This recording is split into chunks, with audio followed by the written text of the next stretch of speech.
Well, good morning, everyone. Hope you've had a great week, and I'm really glad that you're here today as we're diving into another part of the God Jesus Knows. And the reason we're doing this series and the reason we're calling it that is because I think there's something that is a massive, massive reality for all of us. Doesn't matter if you're a Christian, been a Christian for years and years and years, and you love all the stuff, you love church, you love the Bible, you love what Jesus stands for, you love all of that stuff. Or if you're a person who's kind of new to this whole thing, you're still sort of checking it out, going, I wonder if this is for me. I wonder if this is true. I don't really know. Wherever you're at, there is a reality when it comes to our understanding of God that I think affects every single one of us. And I think it's something that starts when we're young, and it starts to impact our foundational ideas, our initial ideas of who God is, but it continues throughout our life. And that is that our understanding of God is hardly ever based on God. Let me say that again. Your understanding of God, your initial understanding of God, who you see God as, how we understand God, our foundational understanding of God is hardly ever based on God. It's based on our experiences, how we've seen life, what's happened, our family of origin, what people have told us. And as such, there are a million, maybe 7.5 billion, I think that's the population of the world right now. There are like that many sort of understandings of God because all of us kind of see God in a certain way, and usually it comes from how we've experienced life and what we've done and what we've seen other people say about Him. Now let me say this. My guess is most of us are the same in this way, that if somebody forms an opinion of you without talking to you, that's a little frustrating. Like if they form an opinion based on something they've seen or something they've heard or something that someone else has said, or they've seen you in a certain situation and then they kind of go, this is what that person's like. Never had a conversation with you, never had anything. That's frustrating. Nobody wants to be known without being known for something, if they're known for something that they're not, and there's never even an option to find out firsthand. And that's why we're doing the series called The God Jesus Knows, because so many of us have this idea of God, but it's based on so much else. And so here's the beauty about Christianity. This is why I love Christianity so much, because unlike most other religions, unlike most other ideas about God, God decided to take the assumption out of the whole thing. God wanted to take the assumption out of the equation.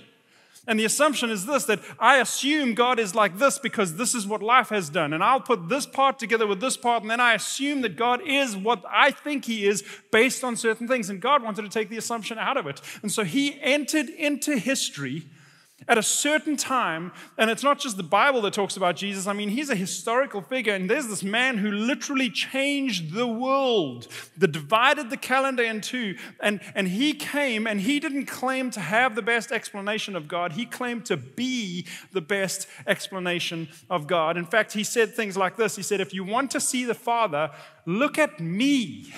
Which is crazy. If anybody else says that to you, you may want to leave. It's just crazy. But Jesus came along, and then He said, I don't know, if you don't believe me, believe the works. And then He died, and then He rose again. And over 500 people witnessed that and were like, we can't argue with this anymore. We've tried. We just can't argue. And in His life, He described and revealed a God that is so good and so beautiful. In fact, if you don't even believe that Jesus is who He says He is, it's worth your while to go and study what He says about God, because that God is probably a God that you would go, I don't want to believe this, but I like Him. I don't know, but man, this makes sense. And my guess is it would resonate with something on the inside of each of us. So God decided to take the assumption out of the equation and give us someone to actually look at and study if we want to know God. So no longer does it just have to be defined by our experiences, by our thoughts, by our opinions, but there is someone who can. And so we've said there's a question that we need to ask whenever it comes to an understanding of God or a question about who God is. And the question is simply this. Is this understanding that I have about God, is this understanding of God consistent with the God Jesus revealed? It's such an important question. And the reason, like I've been saying, that's such an important question is because so much of what we believe about God comes from our experience of life. The problem is that life is sometimes a mess. And when life's a mess, your picture of God is going to be a mess if we attach who God is based on how I'm experiencing life. But life is sometimes a mess. One of the best, maybe not the best, but go with me today. Best illustration that I can give about life is sometimes that it's a roller coaster, right? I don't know if you felt that. It's a roller coaster, and sometimes it's awesome. Right? It's super fun. And you look like this guy, and you're like, yeah, amazing. I'm loving this thrill ride. This is so cool. And the kids are loving it. It's just wonderful. Life is so good sometimes. And it's just awesome and exciting and wonderful. You get married and everything's wonderful and get a new job and get the promotion, land the deal, whatever it is, buy the new house. And woo, it's amazing. And then you hit times where it doesn't feel like that. It feels a little like this. Now, I don't know if that does to you what it does to me, but I'm like, you're like, click, click, click, click, click, click. Where are we going? What's over there? I'm not 100% sure I like this. Not too sure what's coming around the corner. And it's insecure sometimes because you look ahead and I can see as far as I can see, but what's next? And I can't control that.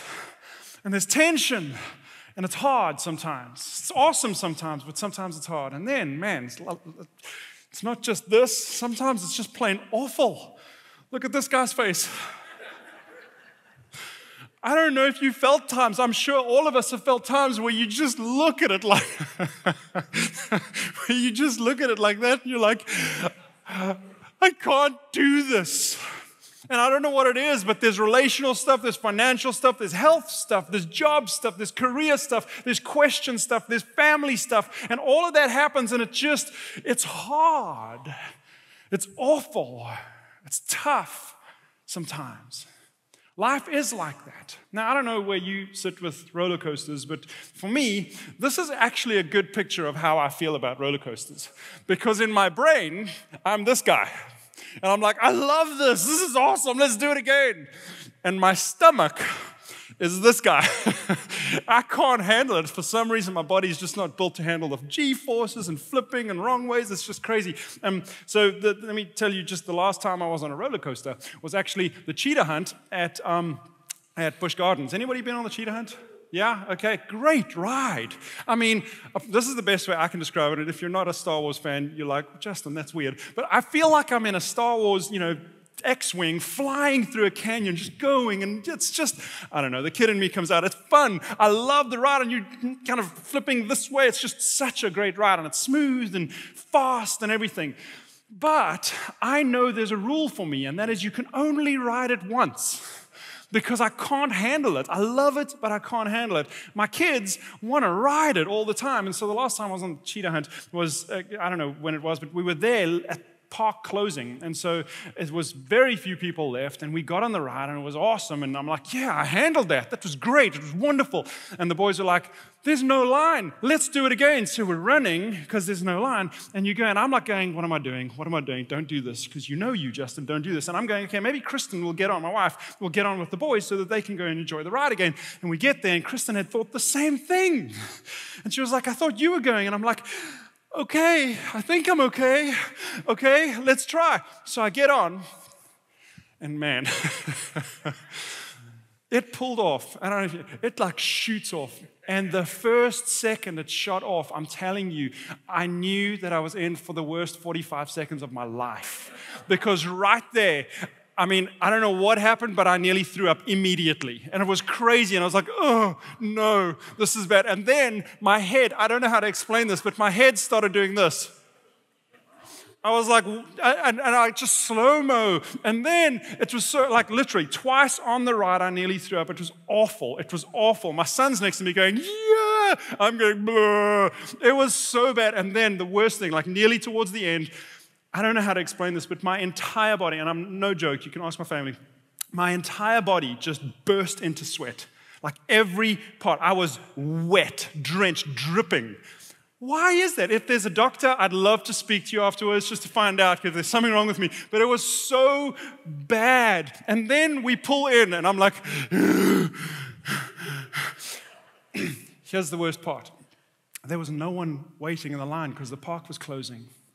And all those people on that ride started going, one more time, one more time, one. And I was over there. And then Berkeley looked over at me and he saw the state that I was in and he started freaking out going, no, no, no. It was this crazy thing. And the guy in the front's going, yeah, one more time. And I'm going, please, Jesus, no. And it was so bad. And then the guy, he goes hand on the button to one more time it. And then he goes, I can't do it. And hits the other button and he goes, psst. And I was just like, oh, thank you. I was sick for 2 days. 2 days. It's just crazy. It was awful. It was awful. I loved it, but I hated it. Isn't it true, though, that sometimes life is like that? Sometimes there's moments where it's wonderful and you're like, this is amazing and it's exciting and everything's great. And then there's times where it's just like, oh, I can't do this. It's awful. And the reality is, when life is like that, most of us are kind of like me that doesn't want to look like the guy who's scared of roller coasters. So you don't want to say it out loud. Because when life's difficult and we don't have a safe place to talk about it, we hold it in and we just kind of muscle through it, try to get through it. This is why community groups are so important, because we do our best to create an authentic place where people can be themselves and talk about the mess and talk about the difficulty. But the reality is, life is like a roller coaster. And here's why. Because we live in a broken world. And it's worse than a roller coaster, because when I got on that cheetah run, when I was about to throw up and just everything was going wrong, I knew it was only going to last 45 seconds. I knew that. In life, you get on the stupid thing, and what happens? You don't know when it's going to end. You don't know what's around the next corner. And it could be wonderful, but there's this thing in us that goes, what's next? And when you're flipping and flipping and flipping again, and you don't know, is this the last one? I don't know if I can handle another one. Life is very much like that sometimes. And we wonder, can't it be different? But the reality is, this world is broken. And in a broken world, broken things happen. And it's hard to walk through broken things. Not only that, everyone in this world has an aspect that we're also broken. And the people around us do broken things and they hurt us and kind of cause the thing to turn away that you never thought it was going to turn and flip you upside down. It's like, yeah, I trusted you. Why is this happening? And things go on. And the other aspect is we also have brokenness in ourselves and we bring some of the stuff on ourselves sometimes. We live in a broken world. And as such, life is very much like a roller coaster. And here's the thing. Problem is, as we go through this roller coaster, we're going, well, that happened, so therefore God is like this. That happened, and God didn't do this, so therefore God must be like this. And we start defining our picture of God based on a roller coaster. Let me ask you this. Depending on how the roller coaster is going, that's how you're going to define God. If it's great, God's great. God's hallelujah, this is awesome, right? And if it's awful, we're going, where is God? God's not there. He's not present. He's distant. What's going on? If we're defining who God is based on the roller coaster of life, we're going to define him poorly. And yet, that's literally how most people in our world define God, based on the roller coaster of life. That happened to me in a very real sense. Many of you know my story. I'm not going to go into the details of it, but growing up, my family was a pretty broken family, and it was a bit of a roller coaster. I mean, just all over the place. There were 3 divorces. When I was in middle school, my dad wasn't around. My dad went bankrupt. We lost a home. We lost a car. We were homeless, technically homeless for like 6 months. I say technically because we lived with some friends, just didn't have a place to go. It was a mess. It was up and down. There was insecurities. It was like, what's coming up next? How's this going to work? And something happened in me that I didn't realize was happening until I realized it. But it was busy. That moment, there was a very specific part that was busy defining how I saw God. And that was my relationship with my dad, or lack of relationship with my dad during that time. Because he wasn't around when I was in middle school. He wasn't around when I had questions about, okay, I'm becoming a man. How does that look? What do we do? And he wasn't there. And so that was kind of translating, my understanding of my dad was translating into my understanding of who God is. And I've discovered that many Christian psychologists and many people who've studied this go, that is one of the primary ways we define God based on our Father. That's how we go. There's Janita Ryan, who's a mental health specialist, writes a little bit about this, and so I want to show you something she writes. She said this: from the first days of life, we began storing memories of our emotional experiences. That roller coaster thing, you store those memories. Images of our mother's face when she was distressed and when she was pleased, or of our father's face when he was angry or when he was laughing. All are stored in our memory. These images became linked with the soothing we felt or with the increased fear we felt in interacting with these important faces and voices. She continues and she says this: all of our experiences from our earliest days have been stored in our minds. Some of them emotionally laden, just jam-packed with emotions that are just so boiling in there, even when we don't feel it. When something comes up and brings it up, there's this thing that rises in us. They're emotionally laden images. These emotionally laden images of parents or of other early caretakers form the basic foundation of our expectations in relationships with all other people, including God. Your experiences as a child, your experiences in life, relationally, with important people, literally are constantly trying to define who God is in your life. So in my life, my picture of a father was being defined. Not based on who my father was, but based on how I experienced him. Because he was on his own roller coaster. My parents were on their own. They didn't choose this. They didn't try to do anything like this. Life happened. They just things went wrong for our little family, and I was going, so that's what a father is. That's what a father is. Questions came up, and those translated into an image of God. One of the first things that I started to experience and started to think as I've now looked back and studied this was this: he wasn't around. He wasn't there. Again, he couldn't be. I mean, they weren't living together anymore. We weren't living together, so he wasn't there.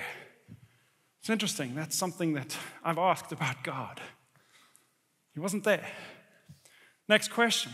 Could he take care of us with all the payments and the money and the bankruptcy and the house and the stuff? This was a roller coaster moment that just defined things. Can he take care of us? Because the divorce was relatively messy, his character was called into question often. Is he good? Is he caring? Is he out for our best, or is he selfish? Those are questions that ran through my mind about my dad. Like, is he that? Where is he? How does he do that? And his character was called into question often. Not only that, because he wasn't there, the question of could he protect me from the hurt and help me walk through all of this? And these were questions that I had about my dad. It's interesting, though, if you look at all of those, aren't those common questions that we have of God? And his character is called into question often. It's amazing, I think, how we, and I don't want to assume about you, and I don't know what your dad was like, and I don't know if your dad was amazing. What I do know, though, is that God is not a bigger picture of your dad, a bigger version of your dad. And I do know that even if your dad is great, he's not God. What I've learned is that I want to try to be a great dad. But sometimes I end up feeling like I want to throw up and sweating next to my son on a roller coaster. Even though I want to be a great dad, I know that I fall short. I know that. So these are questions that I was having of my dad. And these were kind of the direction that I was leaning with God. Is he around? Can he take care of us? Does he want to take care of us? Is he good? What's his character like? And can he protect me from the hurt and walk through it with me? This was the direction I was going with God until one very, very important day in my life. I was 16 years old, and I remember this day like it was yesterday. I can remember how the person looked who was speaking. I remember the room. I remember just what was happening. I went to a church service, and in that service, the guy, I can't remember a word that he spoke, which is kind of scary for me, Anyway, this is my job, But I can't remember a word the guy spoke. I think his message was entitled something like The Father Heart of God.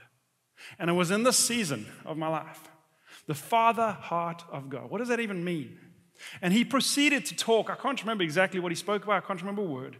But at the end, he asked a question that just hit me square in the, it was just hit me so hard. The question he asked was this: who can't remember the last time that their father hugged them? And for me, I was like, And then I thought about it. And I looked back, and I couldn't remember the last time my dad hugged me. And I broke right there. And I just cried. I sobbed and sobbed and sobbed. But that day, and the emotion that comes up right now is so fun, because that day I was introduced to the God Jesus knows as Father.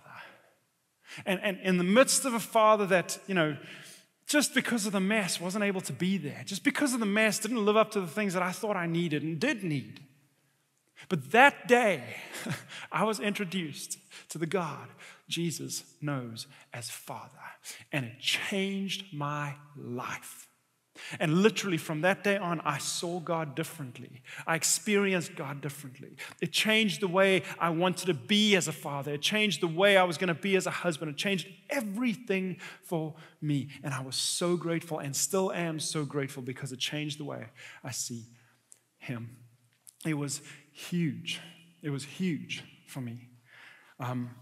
Now, just so that you know, I left that church service, and the next time I saw my dad, he pulled up in the driveway. I still remember this day as well. He pulled up in the driveway, and I walked up to him, and I gave him the most awkward hug you've ever seen a father and son give, which was like, hey.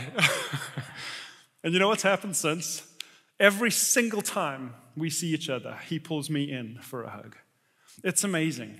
And what I've also learned is through the mess, you see life through the mess of life. You see it in the midst of the roller coaster. What I've learned since then is who my dad really is. And he's an incredible, incredible man. And we've got a wonderful, wonderful relationship. And I'm so grateful for him and who he is and the consistency that he has. Life just hit us. Life just hit us really hard. But the crazy thing is, when life hit us, it was attacking my view of God so strongly and nearly won. Until I met the God Jesus knows as Father. And it changed everything for me. I'm so grateful. So, question for you and question for all of us is this: what is your picture of your Father? What is your picture of your father? Many of us have had wonderful fathers, and that's awesome.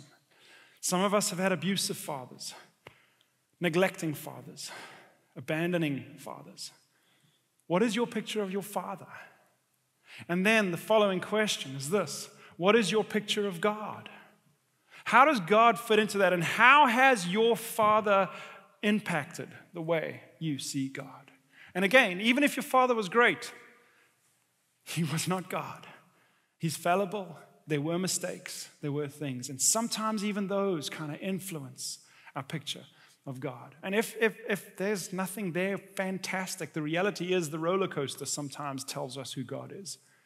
And if we're going down that roller coaster and we allow our experiences to dictate, or our thoughts to dictate, or our opinions or our assumptions to dictate who God is, we are missing out of one of the most incredible gifts in this world, that God said, I'm going to take the assumption out and let you know who I am, because we can look at who Jesus is to discover what God is like. And so the final question is your picture of God consistent with the God Jesus revealed?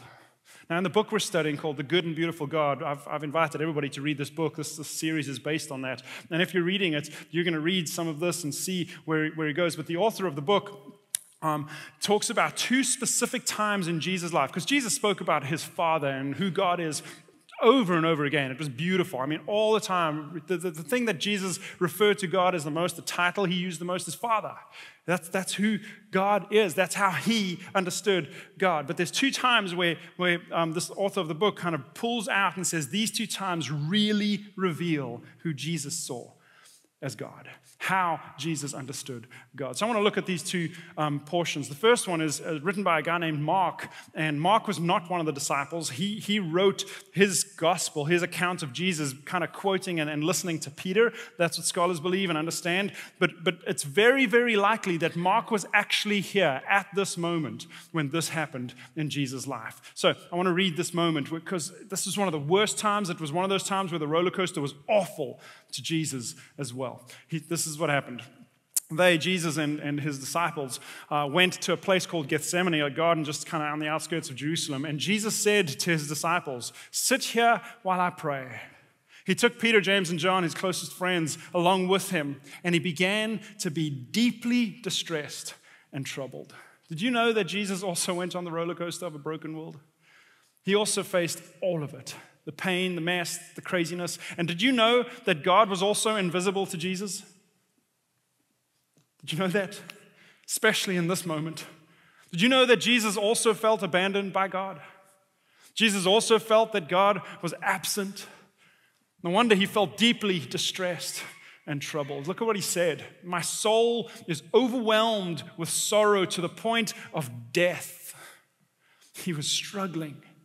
He was struggling. He was in that moment of that roller coaster going, "I can't do this." This was the night before he was going to get crucified. I can't do this. Going a little farther, he fell to the ground and prayed that if possible, the hour might pass from him. "Please, I don't want to do this. I don't want to do this. I don't want to do this." So in the darkest hour when God felt the most absent, and he was just struggling, and life was beating him up. In that moment when it would have been so easy to either take things into his own control or just kind of go, "I can't do this, I'm done," and just see it wrong. In that moment, Jesus said a word that really indicates how he understood his Father. It's a beautiful, simple word. He said this, "Abba, Father." He said, Abba is a colloquial word in Aramaic. Aramaic was the local language of the time. And he said this word. It was a word that kids would use to address their fathers, similar to daddy, similar to that, but it had so much more meaning. There's a lot of study that's gone into this word, but I think the best understanding of the word Abba is this: my Father. It's personal. You're not just dad. You're not just out there. You're mine. And I'm yours. It was a term, it showed closeness. And in saying that, I think Jesus, in that moment where everything felt like it was falling apart and he hated it, didn't want to go through with it, in that moment, the God that Jesus knew was right there with him. My Father, you're with me, and you're mine, and I'm yours. The God Jesus knew in the worst time of his life was right there with him. He continues, Abba, Father, he said, and this is powerful as well, everything is possible for you. In other words, he looked at God and he said, I know you not only to be my Father, you're with me, but I know you to be powerful. Everything is possible for you. You're powerful. You can do what you want to do. He knew that. So you're with me and you're powerful. But then he said this, take this cup from me. I don't want to do this. Yet not what I will, but what you will. Why could he say that? He didn't want to do this. Why could he say that? The author of the book points to the fact, and I believe it's true, that the reason he could say this was because Jesus trusted him. I trust that you know what's best. And in that moment, I think he revealed three really important things that we need to understand about God, that we struggle to understand about God because our life is always kind of saying opposite things. You're my Father. You're with me. I know that. You are powerful and you can do whatever you want to do. And yet I ask you for your will to be done, not mine. Do you know why? Because I trust that you see the full picture. You are bigger than the things that I see. I only see what I want. You see how it impacts everybody else. You see everything else and you know what I need. You know the best possible thing. I trust you. In other words, God is trustworthy. He is trustworthy. And the fact that Jesus said this the night that he had his worst night of his life, the fact that he said it then tells me that Jesus was emphasizing something very important, that even in the midst of the worst, you are trustworthy, Father. It's huge. The next portion I want to look at, not only the Garden of Gethsemane, but is the prayer that Jesus taught his disciples to pray. Many of us know it as the Lord's Prayer. Many of us prayed that. And I've never seen it the way the author sees it. And that is that he says, James Bryan Smith says that in this prayer, Jesus was actually revealing who God is, not just teaching us to pray, but saying this is who you can trust your Father in heaven to be. This is how the author puts it. He says, Jesus reveals the nature of the God to whom he prays in the content of his prayer. And looking at the prayer that way is fascinating. So I want to read it quick, and then I want us to see what we find out about who God is in this prayer. Here's the prayer. This then is how you should pray, Jesus said. Our Father in heaven, hallowed be your name. Your kingdom come, your will be done on earth as it is in heaven. Give us this day our daily bread, and forgive us our debts or sins or trespasses, however you've read that, as we also have forgiven our debtors. And lead us not into temptation, but deliver us from the evil one. There's so much in this. And yes, it's a prayer we know and a prayer we've prayed, but in this prayer, Jesus reveals the Father that he knows. So let's look at what he says. The first thing I want to point out is he says, our Father. I just love that he said that. You know why? Because in just that one word, he's saying, you can have the relationship I have with the Father. It's powerful. He says, I'm his son. You can be his child too. If you accept this gift that I have for you, you can have the same standing, the same privileges, the same relationship that I have with the Father. You can have that too. It's powerful. Our Father in heaven, he says. And the author, if you read the book, he describes a little more about this. But the thing that I take from this is that Jesus was going, you know who we're talking about? We're talking about God. We're not talking about something we've made up. We're not talking about some idea. We're not talking about some whatever it is. Because you know where the gods of the pantheon and the Roman and Greek pantheon lived? They lived on Mount Olympus. And so he says, no, we're not talking about any of that. We're talking about the God of heaven. And I'm calling him our Father. That's who we're talking about. Then he says, hallowed be your name. That pretty much speaks of holiness and says that God is holy. Now, whenever I think about holiness, I think about perfection. I think about justice. I think about don't mess up. I think about all this. But the author brings out a beautiful, beautiful kind of idea within holiness. He says this, holiness has to do with purity. Jesus is teaching us that there is nothing bad about God. I love that. The God Jesus knows has nothing bad in him. What if we just changed that in our minds, that there is nothing bad in God? That's pretty awesome. There's nothing bad about God. God can neither sin nor participate in evil. In other words, he is good. He's absolutely good. So the God Jesus knows is not only with us, is not only a God of heaven, he's not only can be ours, but he's good. He continues. He says, your kingdom come. Your will be done on earth as it is in heaven. Your kingdom speaks about God being king. It talks about authority and power.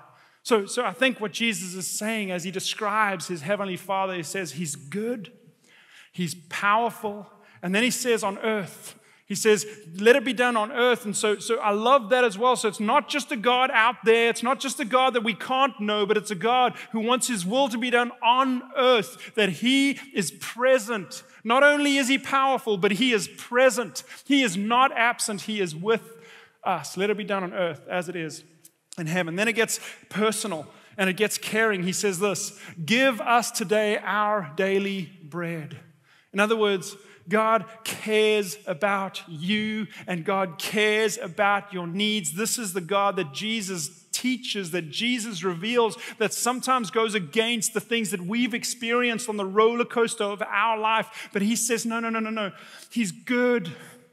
He's powerful. He's present. This is the God I know. And he's caring. And forgive us our debts, our sins, as we also forgive those who sin against us. Forgive our debtors. Not only is he caring, but he's forgiving. That he wants to forgive more than we want to be forgiven. And just so that you know, I think that's one of our deepest desires, that we don't have to feel guilt and shame. We want to be forgiven. We know our stories. And he's going, that's who I am. I'm forgiving. He's good. He's powerful. He's present. He's caring. He's forgiving. And he ends by saying, and lead us not into temptation, but deliver us from the evil one. He wants to protect us. He wants to redeem us. He wants to help us.